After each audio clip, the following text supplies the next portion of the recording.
तर जळगावमध्ये देखील चिमुकले राम मंदिर येथे प्रभू श्रीराम जन्मोत्सव साजरा करण्यात आला। या निमित्ताने भाविकांनी दर्शनासाठी मोठी गर्दी केली।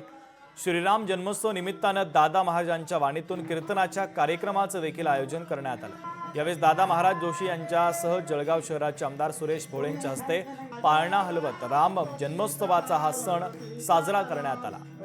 याचा आढावा घेतला आमचे प्रतिनिधी सुमित देशमुख यांनी। पाहूयात। आज रामनवमी आणि रामनवमीच्या पार्श्वभूमीवरती संपूर्ण देशामध्ये श्रीरामाचे दर्शनासाठी सर्व भाविक एकवटलेले आपल्याला पाहायला मिळत आहेत। या श्रीराम मंदिरामध्ये श्रीरामाचा अभिषेक दुग्धाभिषेक करण्यात आला, त्यानंतर महाआरती करण्यात आली। तसेच श्रीरामाचा जन्मोत्सव या ठिकाणी साजरा झालेला आहे आणि या जन्मोत्सव साजरा करत असताना अनेक भाविक भक्तांनी या मंदिरात दर्शनासाठी देखील गर्दी केलेली आहे। या मंदिरात श्रीरामाची जी आरती करण्यात आली ती आरती पोलीस अधीक्षक यांच्या हस्ते करण्यात आलेली आहे। आमदार सुरेश भोळे असतील यांच्या हस्ते देखील करण्यात आलेली आहे। आपल्या सोबत काही भाविक जुळलेले आहेत।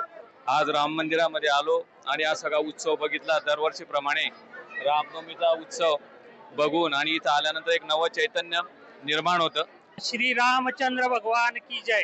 आज या मंदिरामध्ये शतकोत्तर उत्सव चालू आहे हा आणि याचा अनेक वर्षापासून आम्ही आनंद घेत आहोत। आमच्यासारखे अनेक हजारो भक्त दिवसभरातून याच्या दर्शनाचा लाभ घेतात। आपण या ठिकाणी पाहू शकतो अनेक भाविकांनी या ठिकाणी रामरायाच्या दर्शनासाठी मोठ्या प्रमाणात गर्दी केली असून मंदिर हे फुलांनी सजवलंय। अशा पद्धतीने हा रामाचा जन्म या ठिकाणी साजरा करण्यात आलेला आहे। सुमित देशमुख, लोकशाही मराठी, जळगाव।